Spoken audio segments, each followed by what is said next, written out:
Bismillah walhamdulillah wassalatu wassalamu ala rasulillah wa ala alihi wa sahbihi wa man wala, amma ba'd.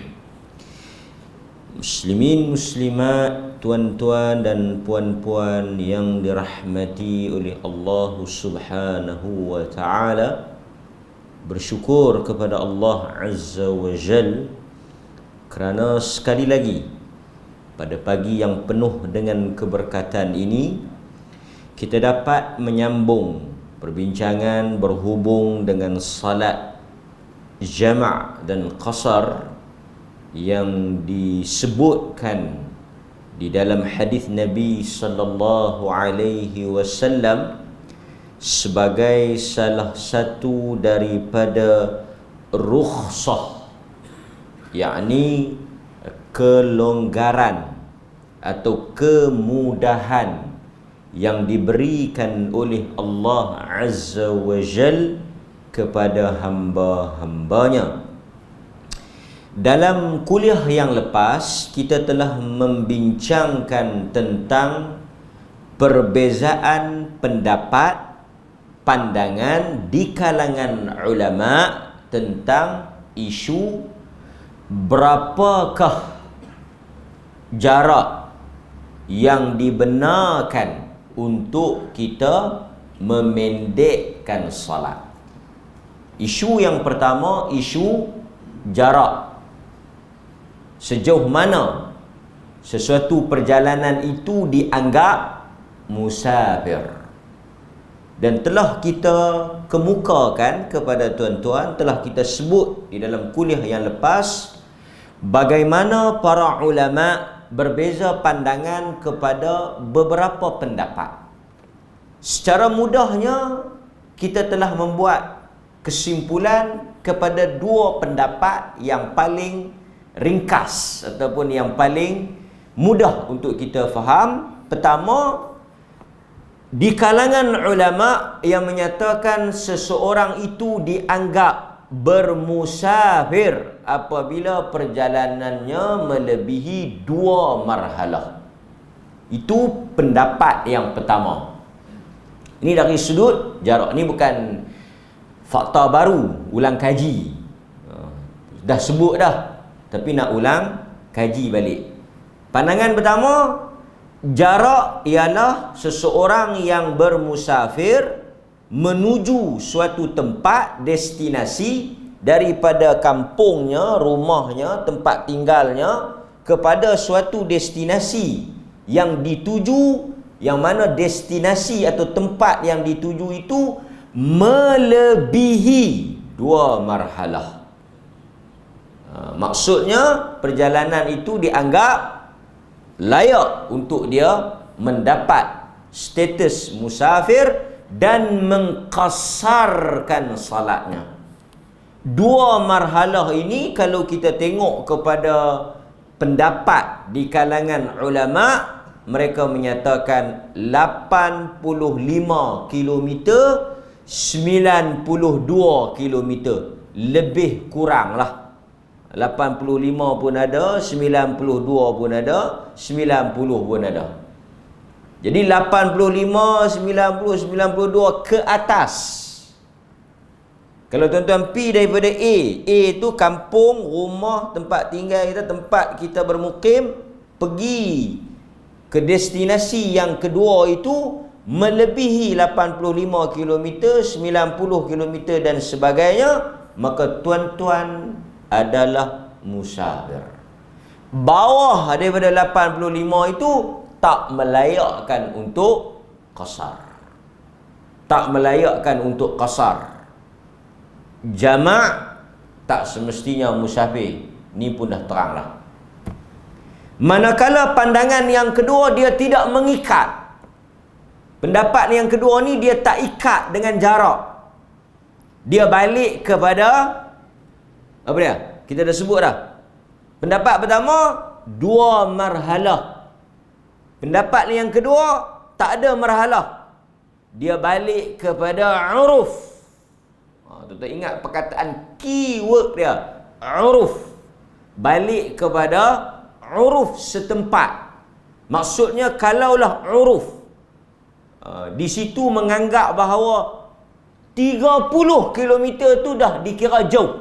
Contoh, uruf di situ kata 30 kilometer tu dianggap jauh. Maka seseorang yang bergerak 30 kilometer daripada A pergi ke B, dianggap dia musafir. Lepas itu dalam nak menentukan jarak tu ada 20 pendapat.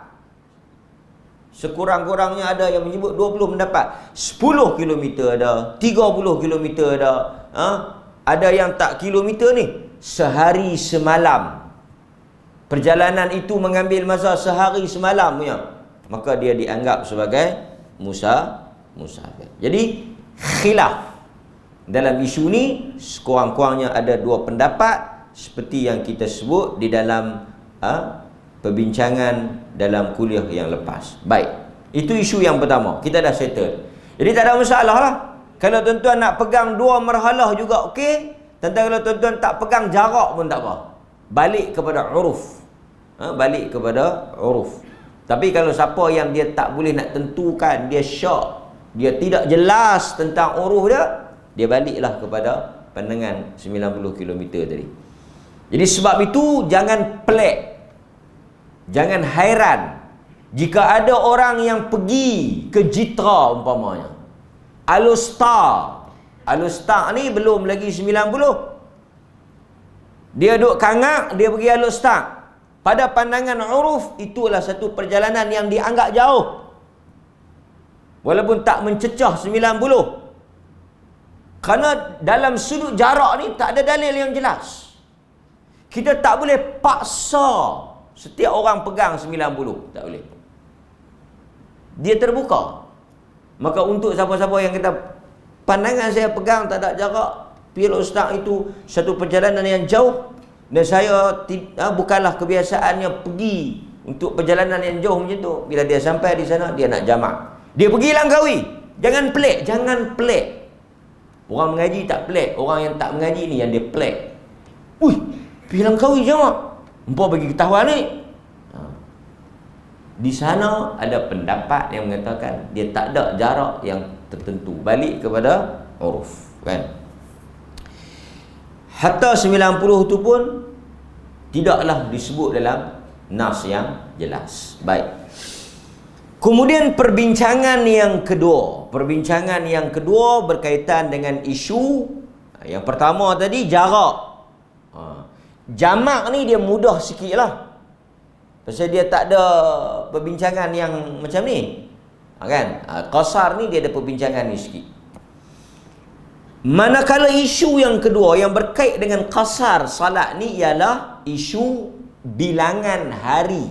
Seseorang itu boleh mengqasarkan salat dia. Boleh mengqasarkan salat dia. Tadi jarak berapa hari? Tadi jarak berapa kilometer? Yang ni berapa hari? Satu berapa kilometer berkaitan dengan jarak, satu lagi berapa hari. Ini 2 soalan yang popular dan soalan yang berkait dengan musafir ni. Jauh mana kita boleh qasar? Berapa jarak kita boleh qasar? Berapa kilometer boleh qasar? Soalan nombor 2 yang orang akan pening, keliru, orang akan tertanya-tanya ialah berapa hari kita boleh jamak? Berapa hari kita boleh qasar? Lama mana kita boleh qasar? Itu 2 isu yang selalu ditimbulkan dan menjadi perbincangan besar di dalam isu ini, dalam tajuk ini. Kalaulah jarak tadi ni tak ada, kesepakatan, khilaf, bilangan hari, tempoh berapa lama boleh qasar pun sebenarnya khilaf. Pun tak ada nas yang jelas berapa hari kita boleh qasar. Sebab itu ada pandangan yang kata selama mana kita duduk di situ dan kita tak berniat untuk menetap di situ, kita ada urusan dan kita akan balik ke kampung dan ke tempat rumah kita, maka selama itu kita boleh qasar dan kita boleh jamak kerana kita musafir. Dia tak tengok pada hari, dia tengok pada kita tak ada niat nak duduk situ. Kita nak balik. Maka tuan-tuan hadirin mukminin, sekali lagi pandangan ini dianggap ataupun pendapat di dalam isu ini berlaku perbezaan pendapat dan pandangan di kalangan ulama. Jadi benda ni khilaf. Ya, benda ni khilaf. Baik. Hadirin mukminin, dalam kuliah yang lepas kita telah sentuh pendapat yang pertama, iaitu berhubung dengan tempoh 3 hari, tidak termasuk hari pergi dan hari balik. Ini pendapat yang pertama. Berapa lama saya boleh qasar?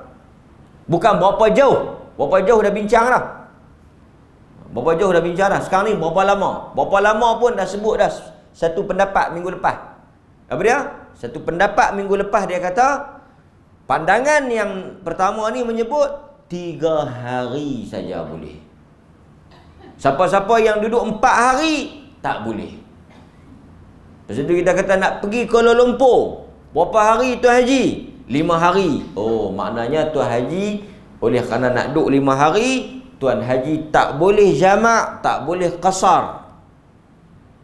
Bila yang boleh jamak qasar ni? Masa pergi tu, on the way dalam perjalanan daripada Perlis pergi Kuala Lumpur tu, boleh. Sampai saja di Kuala Lumpur, masuk saja hotel, rumah anak, hari yang pertama sampai hari yang kelima, tak boleh qasar. Tak boleh langsung. Dalam kita duk sebut ni, dia tak faham juga. Hari pertama dia pergi qasar, hari kedua dia pergi qasar, hari ketiga dia pergi qasar, hari keempat baru dia tamam, hari kelima baru dia tamam. Kita kata tak betul. Bukan lagu tu kira dia. Kira dia daripada hari pertama tak boleh dah. Dia kata bukan takat 3 hari. Takat 3 hari tu maksud dia berapa hari nak duduk situ. Kalau kita tanya Tuan Haji nak duduk situ berapa hari? 3 hari ya. Boleh. 4 hari, 5 hari tak boleh.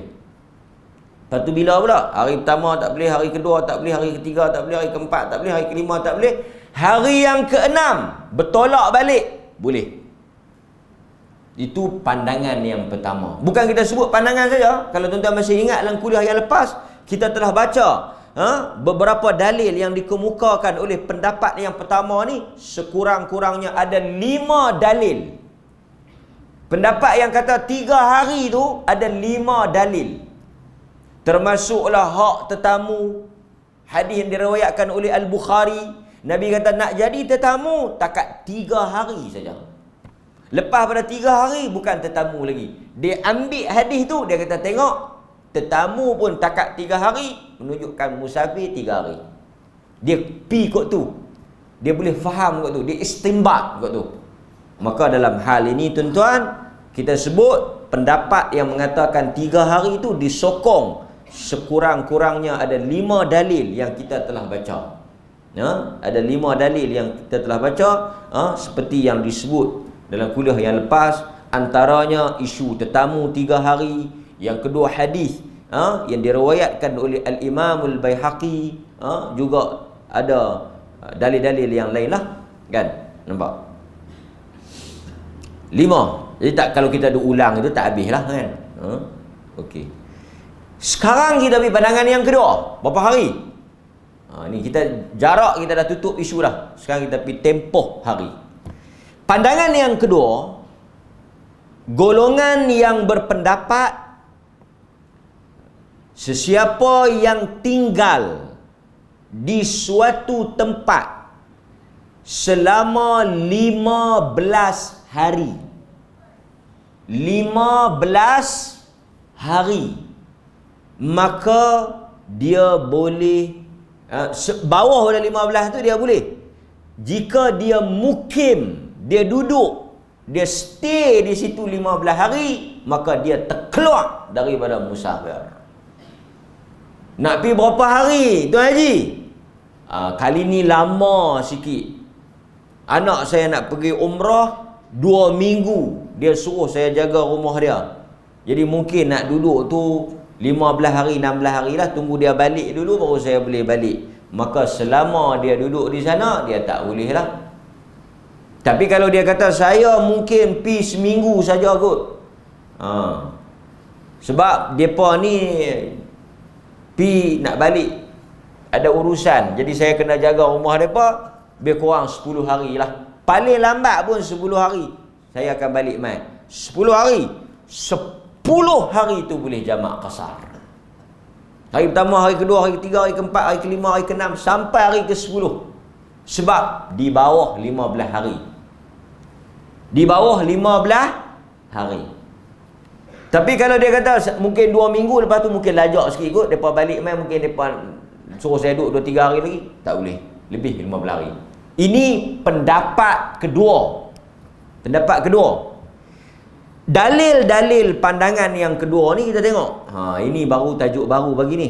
Yang tadi ni baru revision. Ulang kaji. Ini baru tambahan pada isu ni. Dari Anas bin Malik radhiyallahu an, dia kata Anas, ini dalil geng 15 hari. Kumpulan 15 hari. Kami keluar bersama dengan Nabi sallallahu alaihi wasallam daripada kota Madinah pergi ke Mekah. Baginda salat 2 rakaat sehinggalah kami balik semula ke Madinah. Lalu orang bertanya kepada Anas, ada berapakah hari kamu duduk di Mekah? Kata Anas, kami duduk di sana selama 10 hari. Berapa hari? 10. Sepanjang 10 hari itu berapa kali? Macam mana Nabi salat? 2. Hadis diriwayatkan oleh Al-Imamul Bukhari dan Muslim. Kami salat di Mekah 10 hari. 2. Kan? Kami duduk di sana bersama dengan Nabi 10 hari dan kami mengqasarkan salat. Agak-agak tuan-tuan, hadis ni boleh tak kat pendapat pertama? Agak-agak tuan-tuan, hadis ni boleh tak pendapat pertama yang kata 3 hari tu? Boleh tak? Dia kata berapa hari? Tak pendapat pertama? 3. Yang ni kata apa hari? Agak-agak geng hak 3 hari tu kata apa? Ada tak agak-agak dia jawab? Ada. Mesti dia ada. Kalau tidak dia ikut 10 ni ya? Mesti dia ada ya? Ini yang dikatakan perbincangan yang cantik ni. Bukanlah berkelahi, tapi dia jawab lah. Dia kata 3 hari. Depa ni kata 10 hari kan.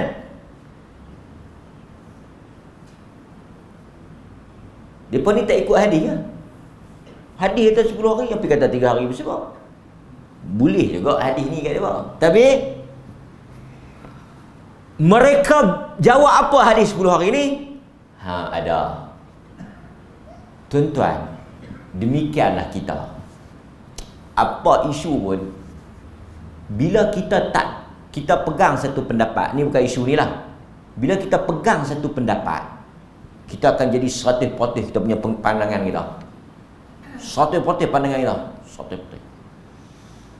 100% tu pasal apa? Pasal kita tak baca lagi hok geng B tu.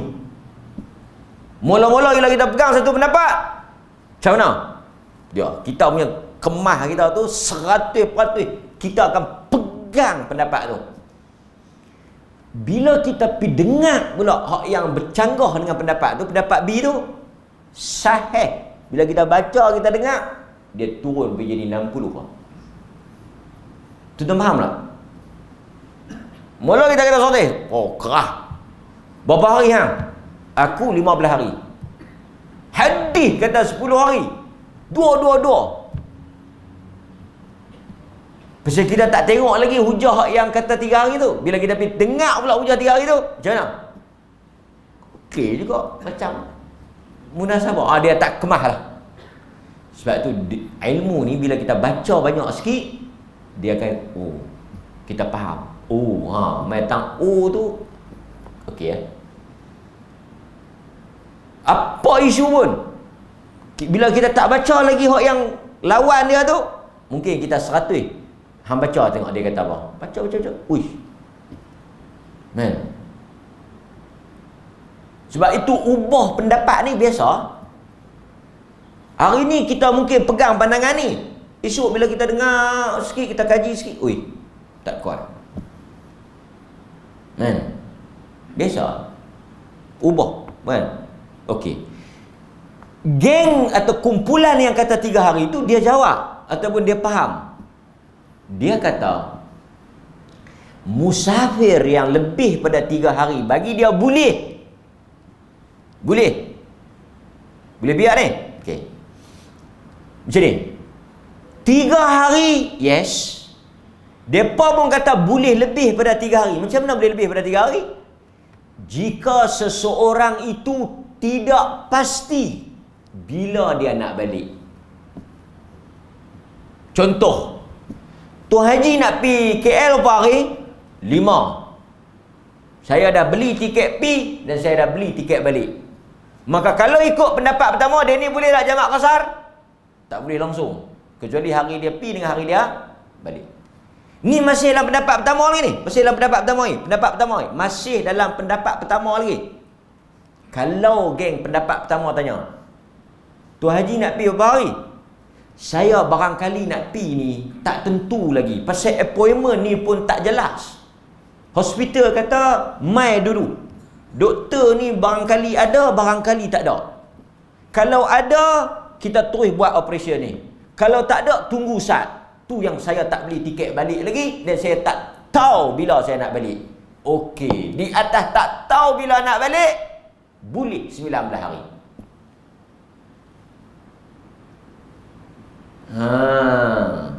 Yang kata boleh 19 hari ni geng mana? Bukan geng 10, geng mana? Geng 3 hari juga. Tuan, tolonglah saya. Geng 3 hari. Geng 3 hari tu juga yang kata boleh 19. 3 hari tu isu apa? 3 hari tadi ni isu confirm pi dan balik. 19 hari ni isu apa? Isu tak ketahuan bila nak balik. Jadi satu orang bila dia pi Kuala Lumpur, dia tak ketahuan bila dia nak balik. Kalau dia tak ketahuan bila dia nak balik, dia boleh sampailah dia 19 hari. Bukan sampai dia balik, sampai 19 hari. Kita baca teks dia apa. Kita baca dia kata apa. Okey. Jika seseorang yang bermusafir bermukim dalam satu tempat, sama ada bandar ataupun kampung, kerana mempunyai suatu hal keperluan, sedangkan niat dia adalah untuk balik dan keluar apabila hajatnya selesai. Nampak? Nampak tak? Dia pergi satu bandar, dia pergi satu kampung, dia tak ada niat nak duduk. Dia niat akan balik ke rumah dia. Bila kan? Dia sebut tak ni? Bila hajat dia selesai. Bila hajat dia selesai? Tak tahu. Okey, dia sambung. Dia kata apa? Apabila hajatnya selesai pada bila-bila masa, anytime, siap saja balik. Habis kerja saja balik. Mungkin seminggu, mungkin 10 hari. Kerja siap balik. Macam tuan-tuan pergi hospital lah, pergi AJN ke apa ke, selalu orang pergi AJN lah. AJN ni tak tentu. Kadang dia pergi boleh selesai, kadang dia pergi kena tunggu 2-3 hari lagi. Okey. Dia sebut lagi. Ni contoh-contoh zaman dahulu kala ah. Contoh zaman ulama-ulama dulu ah, dia kata apa? Atau dia ditahan oleh angin ribut, ataupun dia ditahan oleh suatu hal. Maksudnya dia pergi tempat tu dia tak boleh balik. Ribut. Dia mungkin nak pergi 2 hari. Pergi sana ribut. Bila dia boleh balik? Soalan saya, kalau ribut, bila dia boleh balik? Tepat. Kita tak boleh balik pasal apa? Pasal ribut. Bila kita boleh balik? Bila ribut berhenti? Bila ribut nak berhenti? Tanya Allah Ta'ala. Jadi berapa hari nak duduk situ? Hang nak duduk berapa hari? Lagi mana ribut tu tak berhenti, lagi tu aku tak boleh balik. Jadi oleh kerana dia tak tentu bila dia nak balik, di sisi fuqaha mazhab Syafi'i yang kata 3 hari tadi, dia kata apa? Maka dibenarkan untuknya menunaikan salat qasar selama 18 hari mengikut qaul yang asah di dalam mazhab kita. Dia kata sampai 18 hari. Jadi hadis yang 10 hari ni, dia kata Nabi duduk di Mekah yang 10 hari tu kerana Nabi tak tahu bila urusan dia nak habis. So ini menunjukkan apa? Ada tafsiran pada perkataan 10 hari tu, iaitu bergantung kepada urusan. Jadi kalau tuan-tuan mazhab Syafi'i, tuan-tuan pergi Kuala Lumpur tak tahu berapa hari haji? Tak tahu. Anak suruh balik, saya balik. Ni dia suruh pi. Biasalah anak ni kadang-kadang dia suruh pi. Lepas tu dia tengok kita lama sangat, dia cemui, dia suruh balik. Itu biasa. Tak mai ke mak? Tak apa nak pi. Tak mai lagi. Tak, kita pun pi. Duduk 2-3 hari. Dia pun kamu lemah kita, lemah perut kot kita. Tidak, dia duduk sembahyang subuh pukul 8 ni, kita pi duduk gerak dia. Kacau dia dah. Silap dah suruh mak hang mai. Gerak subuh duk tanya mayang ke tak. Duk suruh pergi masjid apa semua, duk ajak pergi masjid bersabuk. Hang tanya mak hang nak balik bila?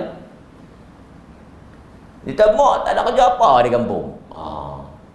Tak ada mesyuarat cawangan ke, pemilihan UMNO ke apa, tak ada. Mesyuarat masjid ke apa, tak ada. Kami semua, aku selesai semua dah mesyuarat sebelum nak mai ni. Dia terjam. Jadi kita tak tahu lah. Tak tahu ni tuan-tuan, boleh pi sampai 18 hari. Kan? Baik. Ini adalah pandangan yang disebut di dalam mazhab Al-Imam Syafi'i rahimahullah. Kan? Okey. So kita tengok pula dalil yang kedua. Dalil yang kedua. Dalil yang kedua ni dalil yang 15 hari lagi. Dalil 15 hari lagi. Dari Ibn Abbas, daripada Ibn Umar. Maknanya daripada riwayat ni daripada Abdullah Ibn Abbas dan Abdullah Ibn Umar radhiyallahu anhuma. Dia berkata apa? Kata Ibn Abbas, kata Ibn Umar, jika kamu datang ke suatu negeri ataupun tempat, kamu adalah seorang bermusafir. Ini athar ni. Dia kata lagi, dan jika kamu berniat untuk duduk di sana selama 15 hari, maka sempurnakanlah salatmu. Dia kata kalau duduk 15 hari ke atas, sempurnakanlah salatmu. Itu ialah pendapat Ibn Abbas dan Ibn Umar. Kan? Okey. Kemudian dalil yang ketiga yang diriwayatkan oleh Abu Dawud. Nabi SAW duduk di Mekah pada peristiwa pembukaan kota Mekah selama 15 hari dan baginda qasar salat. So mereka punya dalil yang kuat 15 hari tadi, yang pertama 10 hari Anas bin Malik, yang kedua qaul Ibn Abbas dan Ibn Umar 15 hari ke atas dikira duduk di situ mukim. Lepas tu hadis Abu Daud yang kata 15 hari. Kan? Kemudian dia ambil apa lagi? Ni lagi isakan di antara dalilnya. Dalil 15 hari ni, hujah kata 15 hari ni, iaitu mereka mengambil tempoh suci haid. Boleh juga ambil tempoh suci haid. Apa? Okey, iaitu yang disamakan dengan tempoh yang paling sedikit bagi tempoh suci haid, iaitu 15 hari. Kenapa? Kerana orang haid pun tak boleh salat. Dia kata illah pada mewajibkan sesuatu yang telah digugurkan. Nah, dia ambil kira hak tu. Baik. Habis ha? Habis. Manakala last. Apa dia? Tadi yang kata 3 hari. Yang kedua kata 15 hari. Yang ketiga tak ada hari. Iaitu pandangan yang mengatakan seseorang itu boleh qasar salat selagi mana dia tidak berniat untuk duduk di situ walaupun dalam tempoh yang panjang. Dia ada berapa dalil kalau kita nak baca? Dia ada sekurang-kurangnya 3 dalil. 3 dalil. Dia ada 3 dalil. Dan kalau 3 dalil lah. Kita baca sikit dalil-dalil yang kata tak ada. Oleh kerana 3 hari dia lah kita baca. Dalil-dalil yang mengatakan dia tak terikat dengan hari. Antaranya daripada Ibnu Abbas, Nabi SAW tinggal di Mekah selama 19 hari. Bukan tinggal di Mekah, bermusafir selama 19 hari. Maka kami qasar salat. Jika lebih daripada 19 hari, kami salat penuh. Itu diriwayatkan oleh Al-Imam Al-Bukhari. Daripada Imran bin Husain, aku telah berperang bersama dengan Nabi. Imran bin Husain, aku telah berperang bersama dengan Nabi dan bersama dengan Nabi dalam peristiwa pembukaan kota Mekah. Kami tinggal di Mekah selama 18 hari. Kami hanya salat 2 rakaat. Dan Nabi berkata kepada orang Mekah, salatlah kamu 4 rakaat kerana kami orang musafir. Nabi kata kat orang Mekah, hampa sembahyang 4, kami sembahyang 2 pasal kami musafir. Atimmu salatakum fa inna nahnu qaumun safar. Hampa sembahyang 4, kami sembahyang 2. Hampa mukim, hampa duduk sini, kami musafir. Kan? Kemudian hadis yang ketiga diriwayatkan oleh Abu Dawud daripada Jabir bin Abdullah. Nabi duduk di Tabuk, di dalam peperangan Tabuk selama 20 hari dan Nabi qasar salat selama 20 hari. Riwayat Abu Dawud. Ini geng mana? Geng yang kata tak ada limitation. Dia punya riwayat tadi lah, 18 hari, 19 hari, 20 hari. Menunjukkan apa? Selagi mana tak ada niat nak duduk situ, qasar. Maka hadirin mukminin, kita dah dengar pandangan-pandangan disebut, dalil-dalil yang disebutkan. Dia ada satu lagi pangkat, iaitu perbincangan dalil-dalil tadi. Perbincangan dalil-dalil tadi maksudnya apa? Macam mana hak 3 hari jawab hak 19. Macam mana hak 19 pergi jawab yang 3 hari. Sebab dalil-dalil yang kata 19 ni sampai kat dalil yang 3 hari. Mereka pun baca, tapi macam mana mereka jawab? Dah hak 3 hari ni sampai tak kat geng 19? Sampai. Antara contoh kalau kita ambil kan. Okey, kita ambil contoh. Kalau kita ambil contoh, jawapan satu. Umar, perbuatan Umar Al-Khattab bersama Ahlul Zimmah menunjukkan apa? Menunjukkan kadar yang paling sedikit, bukan kadar yang paling banyak. Kadar yang paling banyak tu tak ada had. Manakala hadis memuliakan tetamu, yang kata tetamu 3 hari tu juga tak menunjukkan hanya boleh qasar takat 3 hari, tetapi untuk menunjukkan apa? Itu adalah hak memuliakan tetamu, dia bukan hak qasar. Betul 3 hari kita kena layan tamu, tapi itu isu tetamu, bukan isu qasar. So dia ada pembincangan lah. So tuan-tuan macam mana? A, B, C. Saya ikut palih apa? Tak tahu berapa. Dalam hal ni saya nak habaq abang tuan-tuan, saya nak habaq itulah perbincangan di kalangan para ulama. Assalamualaikum Ustaz. Berapa hari? 3 hari. 3 hari. Okey, Ustaz ni dia pegang pendapat A, kita faham.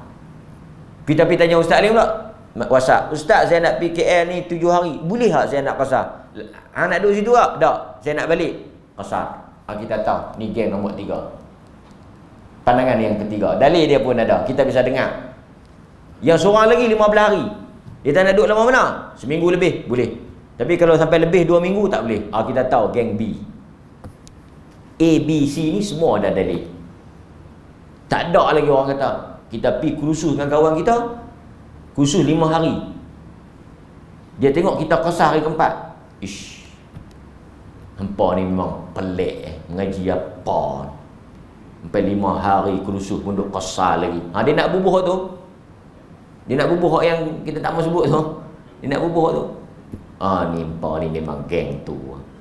Nanti dulu geng mana geng itu, geng mana ni. Ada perbincangan di kalangan para fuqaha tentang dalil-dalil tu. Kan? Isu tu. Baik.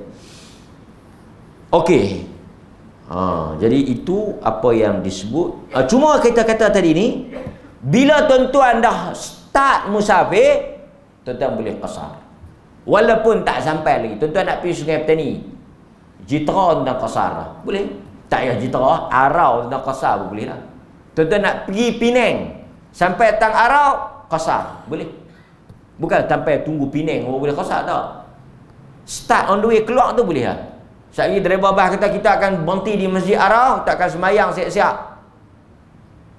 Cuma orang Arau tu rugi lah sikit. Dia kata tak aci ya. Orang Kangat, orang Padang Besar boleh lah qasar. Kami orang Arau tak boleh lagi. Jadi kita buat sepakat, lajak sikit. Tak mana? Dia Lempuk ke, Kok Diang ke, boleh. Pasal ni nak layan orang Arau. Kalau tidak, dia tak boleh ya. Pasal mukim dia buat lagi. Kata Anas bin Malik.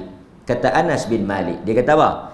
Dia kata dia telah keluar bersama dengan Nabi sallallahu sallaitu dhuhra ma'an Nabi.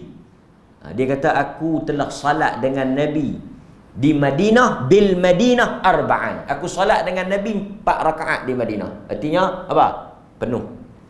Tapi dia kata aku salat 2 rakaat wa bidzil Hulaifah. Apabila sampai di Zulhulaifah 2 rakaat qasar. Madinah dengan Zulhulaifah tak sampai 10 km. Madinah Bir Ali. Madinah pergi Bir Ali jauh tak? Kan jauh lebih, tak kurang 10 km. Bukan maksud Nabi nak pergi Zulhulaifah, Nabi nak pergi Mekah, tapi di Zulhulaifah Nabi dah qasar. Dapat? Setengah orang dia kata bila kita nak qasar, sekali lepas pada Sungai Petani okey. Jenuh Tang Gurun tak boleh. Tak boleh. Tak cukup 90. Kita nak pergi mana Kita nak pergi Johor. Dia nak pergi Johor tu kira jauh lah. Artinya dia keluar daripada qaryah dia dah boleh qasar. Nanti bila dia balik daripada Johor, lagi dia tak masuk qaryah dia boleh qasar. Ini untuk qasar. Tapi kalau jamak, di rumah lagi dia boleh jamak. Kalau ada kes. Itu sedikit perbincangan. Saya ingat cukup setakat itu. Ketujuh tentang pula Pak Asi. Makan sarapan. Ada sarapan? Ada sarapan. Nasi kerabu. Walaupun hari ini Sabtu. Sallallahu ala nabiyina Muhammad wa ala alihi wa sahbihi wasallam. Walhamdulillahi rabbil alamin. Assalamualaikum warahmatullahi wabarakatuh.